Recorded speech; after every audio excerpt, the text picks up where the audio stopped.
A shapewear debut with no shapewear. How dreadful.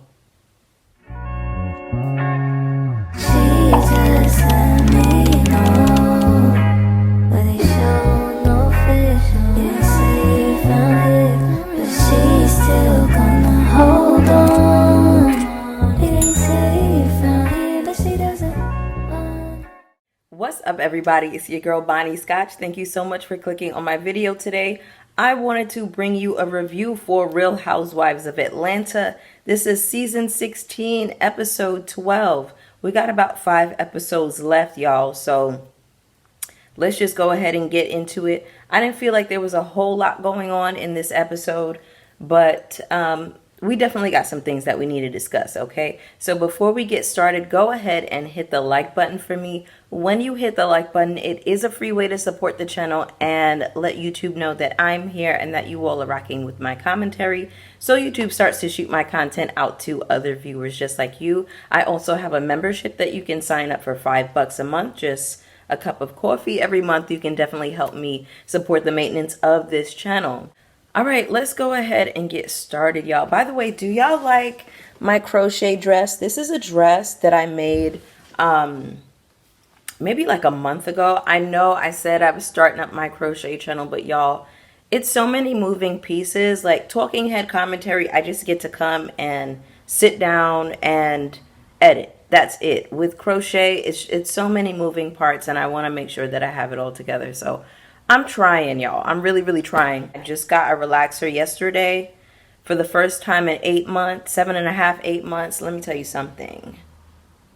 I could not wait to get my touch up. I was finally able to do my little silk press. I gave myself a little trim, honey. Anyway, y'all, happy Memorial Day weekend. I hope y'all are out being safe, eating a little barbecue. But anyway, let's go ahead and get into it. That tagline of Brittany saying, "I'm pretty and paid. Of course, there's always haters trying to throw shade." Hate on this? Oh, hating on this? We'll get there. We start this episode with Shamea and Kelly at Shamea's pool. Now, every scene, every episode, Shamea is going to wear something that lets you know that she has on a label and a logo.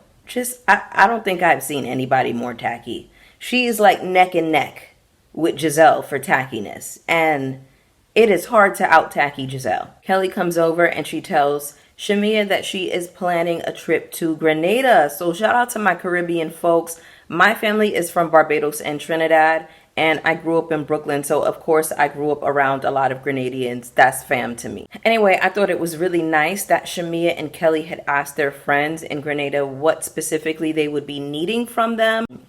I think that there was a hurricane out there, and in the Caribbean we do experience a lot of hurricanes, so it's really not unheard of. I'm just glad that they asked, what do you all need? How can we help? So that was good to see. Now, what is interesting to me about Kelly and Shamea is that their energy gives me more best friend energy than Shamea and Porsha. Now, I did watch the last vlog that Shamea put out. She has 2 with Kelly on her channel. The very last one that she put up, her and Kelly are absolutely believable besties. They have best friend energy. Their kids love each other. Kelly's kids are spending the night at Shamea's house, and then Shia goes over there to be with Kelly. It's really sweet, and that's how you know these women are really friends, because their families are now intermingled, okay? And that's beautiful. It's nice to see Shamea in a friendship where she's appreciated. Next up, we have Porsha looking at a property that is $4.2 million. Now, I can't remember how many rooms were in this house, but it just seemed like a lot of house for just her and PJ. I understand she has an au pair now. In any case, Porsha don't got nothing going on outside of being male-centered, being in combat over Dennis with Drew, meeting up with people's husbands, saying she's gonna F people's husbands, bringing up that she knows something about somebody's husband. Porsha said that in her first marriage, she was submissive and gave everything up to be the wife. But that's what you did in this marriage with Simon as well. You quit 2 of your jobs because you thought that scams and schemes were a suitable job for your husband to have. I don't need this. My man got 2 jobs. I don't need this. My man has 2 jobs. Girl. It's so ridiculous and sad to me. Porsha said when everything ended, she had no kind of plan for her future. I hope that women are hearing this and that they hear how stupid this sounds and they are watching and learning from other people's experiences, because y'all have to know how crazy this sounds. To be a kept woman means that you are putting your life in somebody else's hands. You always need to have your own. You always need to work, no matter what the circumstances are. Even if your man or whoever's taking care of you is paying for everything, you need to get your ass up and go to work. We have seen this countless times. Cordell did it to Porsha. Lenny did it to Lisa from Real Housewives of Miami, and she has 2 of his kids. He wanted the kids and her out of the house. Porsha had 2 jobs, 2 of the best jobs that you could have. You film for 4 months on Real Housewives of Atlanta, make probably millions of dollars. You got a job at Dish Nation, simply getting up to talk shit on the radio with Ricky Smiley and them. And you quit that job. Easy jobs. Child. I don't know. For me, there is no reason for women of this day and age to put that much of their life in somebody else's hands. It's stupid, it's dangerous, and it's irresponsible. Even if I met a billionaire tomorrow that wanted to take care of me, I would be working. I would be down here on YouTube with y'all every week, stacking my coin, figuring it out, while pocketing some of his money. Hello? So anyway, Porsha is now looking for a house because Simon wouldn't allow her to film in the house that they got together. Do you see how much control he has over her life? Porsha has been on this show so long that she should damn near be running Bravo. So now she has to go and look at properties with a clown nose on because the scammer that she ran and took up out of somebody's house is trying to stop her bag. And that's what your ass gets. Porsha is 43. Too big for that. We see a scene with Kelly getting a massage, and she is with Chloe and her dog Cha-Cha. One of the guys in the spa is telling Kelly, well, you know, the dog's eyelashes got a little bit rearranged. Why does the dog need to have eyelashes? I know people, you know, they put these clips and these bows in their dogs' heads and they, you know, they do all these things, but why does the dog need to have eyelashes? We get a scene with Shamea meeting up with Big Tigger at a radio station. Now, for those of you who don't know, Big Tigger was a huge cultural figure and staple when I was growing up. He had a show called Rap City The Basement that used to come on BET. But anyway, shout out to Big Tigger because Big Tigger still pretty much looks the same. He looks like maybe he gained a little bit of weight, but he looks good. Now, of course, Shamea walks in with head-to-toe Gucci on, with the logos all over it. I did like the pants. But again, with the non-stop logos and labels, it's crazy. And it's like, I know a lot of these people wear designer, but it ain't logos on everything. It's not Balmain going across a t-shirt.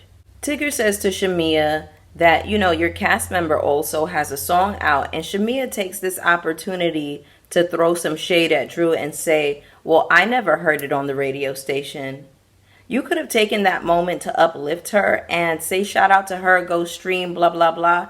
Now, I don't know if Tigger was being messy in this moment, but you know how a lot of these men, they like to pit women against each other. So they'll like mention another woman as if that's your competition. And then the woman always falls for the trap of throwing shade, and I hate to see it. She could have really just rose above the moment and said, yeah, shout out to Drew, I got 5 on it, I love the single, whatever. Like, you could have just like played that so different, but you wanted to be a corny ass bird instead. If she's there to talk about her own single and her own music, I don't get why he was bringing Drew up.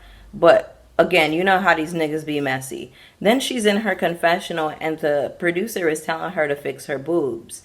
And then she starts singing her song, Never Had, in the tune of Drew never had boobs like me. She never had titties like me. I think it was in this moment that I knew that Shamea was unwell.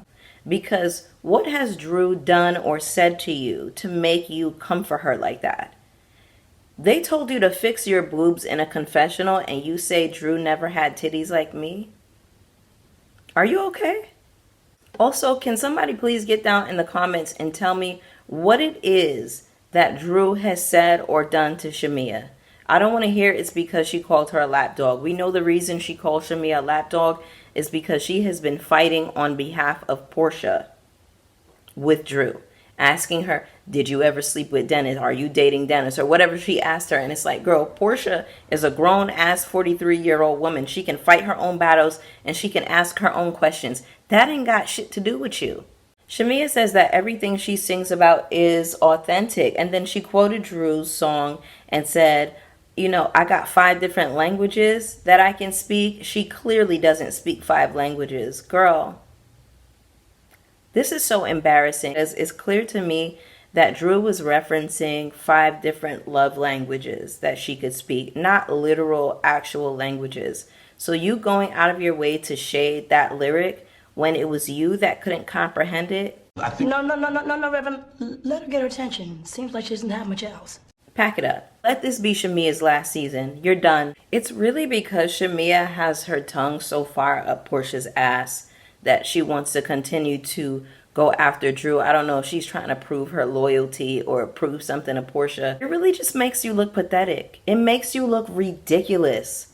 I could see if Drew came for you, if she did something to you or she talked shit about you. I could see that. She has done none of the above. She's so corny. Next up, we have a little scene with John Wick. She says that because her insurance license is on hold, she gets a chance to work on something that makes her happy. She's telling her husband about this alleged bare and naked line. We got another charade on our hands, clearly. When I went to her website to try to see what was going on, like, there was only sign up. There was only a sign up option. There was nothing to browse. There was nothing to look at. Girl, you're such a flop. It is unreal. What is it? It's end of May, and she's saying that it's launching July 2020. Girl, before the show even started, when there was like buzzings of who was going to be on this cast, as soon as your name was mentioned, you should have had that site up. You should have had it ready to go. There's no reason not to. Late, delayed, tired, through. Nothing to show for what you promoted on the show. Ridiculous. I'm pretty and paid. Of course there's haters trying to throw shade. The shade be throwing itself. That's the gag.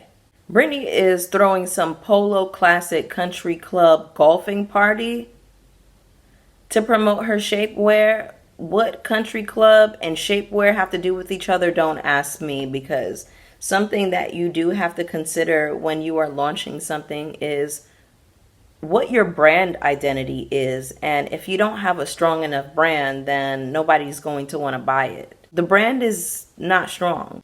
Next up, we have Charles and Angela meeting up at one of their rental properties. So they went in there and it had a sheet and a busted up blind in the windows, and it just generally looked unfinished and kind of messy outside. There was a conversation that she had with a contractor. They showed a clip of it, and he said, give it 2 to 3 days and the house will be able to be listed, and we can sell the house in 10 days. She listed the property originally at $500K, and they reduced the price a few times, and now the house is back at $338K. She has a total of 7 investment properties, and she is $2 million in the hole. It gives me, Angela, like whenever she showed that house to Kelly that was supposed to be $3 million, it seems to me that you are not pricing these houses appropriately. You need to price them appropriately, and then you can sell them. You can't sell a house that looks like it is like $500K, $600K and try to sell it to somebody for $3 million. You're wildin'. You're definitely wildin' for respect. Anyway, Angela is talking about how she said that her mother moved out of the house that they paid $500K for. The game is the game, girl. The game is the game.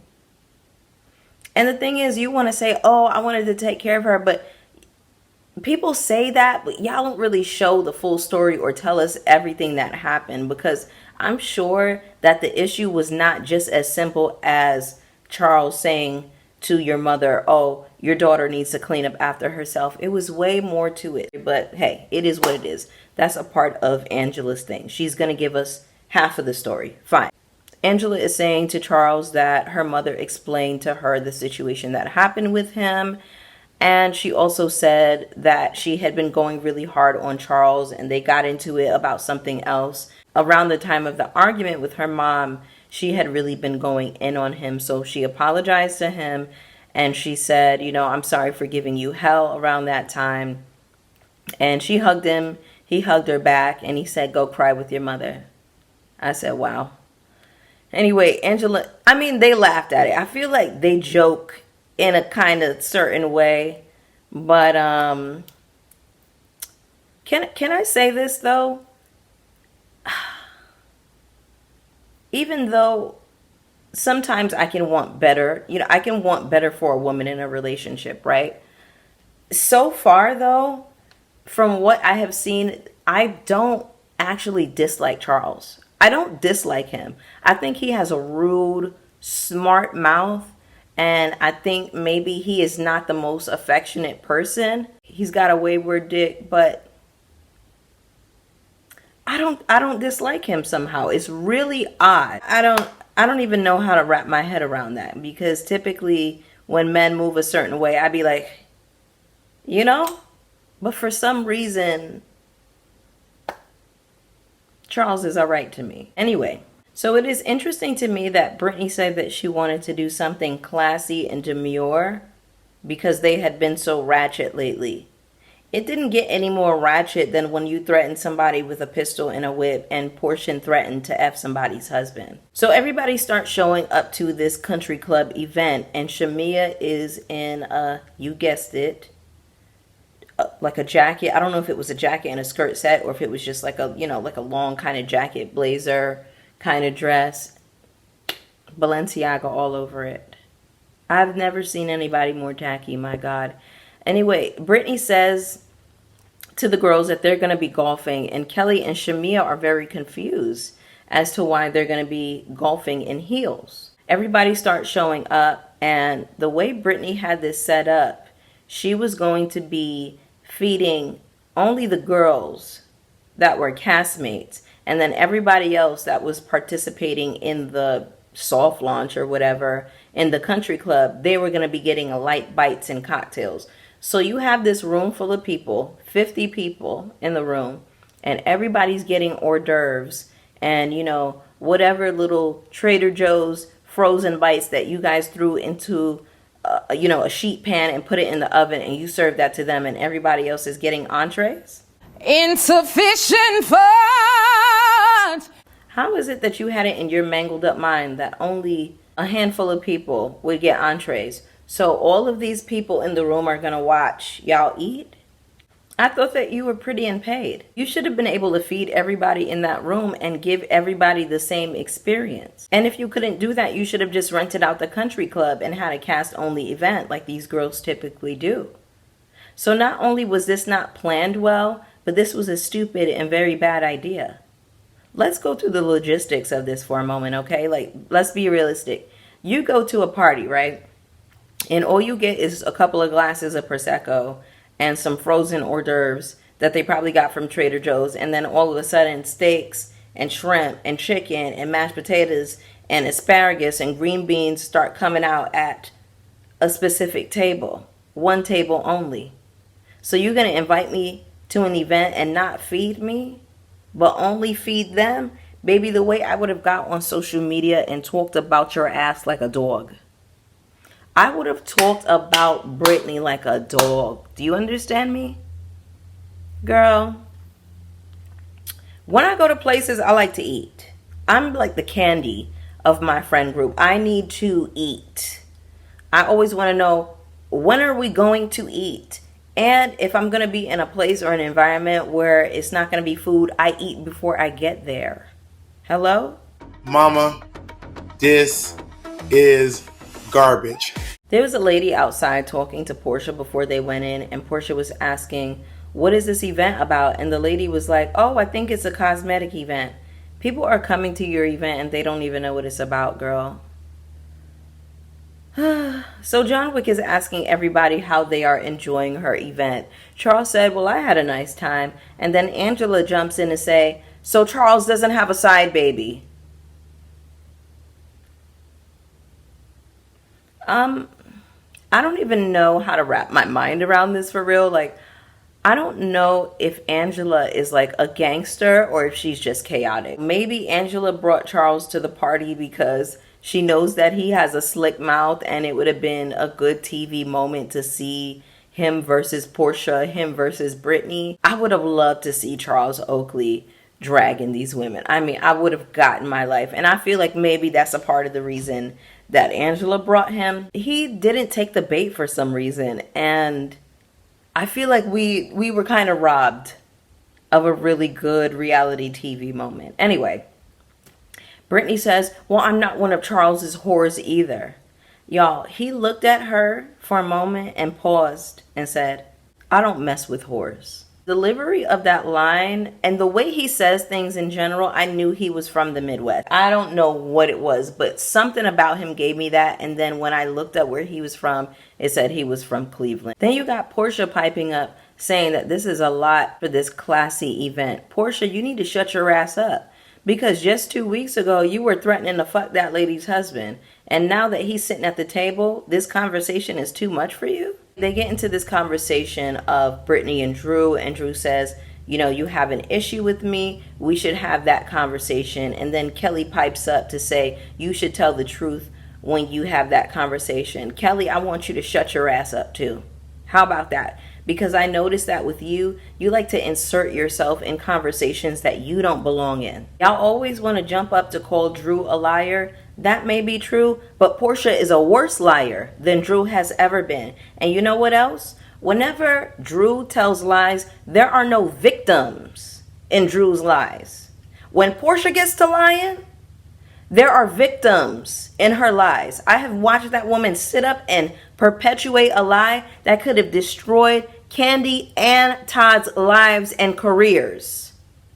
Right now, she is currently lying about Drew and Dennis potentially sleeping together. She is always lying. There are victims in every one of Porsha's nasty lies. And I've said this before. She loves the way a lie feels in her mouth. She loves the weight, the spice that it adds to her tongue.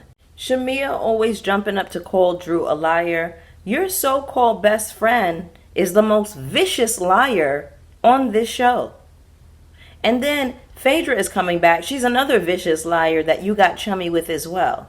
And I just tell y'all, my favorite thing about this scene personally was when Shamea mentioned, oh, how am I catching strays from Drew? Why is she always calling me a lapdog? Y'all, for the duration of that argument between Drew and Shamea, do y'all know that Porsha was silent the whole time? She didn't say a word. I said, oh, now Porsha is quiet. Because, Shamea, you don't even know how stupid you look. Your own bestie is not even defending you against the lapdog allegations. I said, oh, Porsha, you ate that. You ate that. That was sickening for me. That's sickening. I don't know how it is that she doesn't understand why she's being called a lapdog when every time we see her, she's either talking shit about Drew or fighting with Drew on Porsha's behalf. In the last episode or 2 episodes ago, we see her meeting up with Drew's husband that she's in the middle of a divorce with, fishing for information about Drew on Porsha's behalf. Literally being Porsha's henchman, and then she wonders why somebody calls her a lapdog. So not only are you goofy-minded, but you lack self-awareness, which is a scary combination. You have all this energy for Drew, who has done nothing to you, and no energy for Porsha, who has dogged you out on camera. Girl. Then all of a sudden, Shamea starts literally acting like an elementary school child. Like, it got very elementary school out of nowhere. And she turns and she's like, well, I'm not listening. And then she starts barking like a dog. I said, this better be Shamea's last season. It's got to be the last one, okay? Next up, we get a scene with Drew signing some papers for her record deal with Dennis's record label. And in the last scene, we have Porsha going over to Phaedra's house. Thankfully, I only have to stomach this clown for the next 5 episodes. Phaedra says, the last time you saw me, it wasn't my best moment. You mean lying on somebody about trying to R-word and D-R-U-G somebody? You talking about it like, oh, you know, I misspoke, like it wasn't my shining moment. Girl, it was a whole R-word and D-R-U-G allegation. Defamation.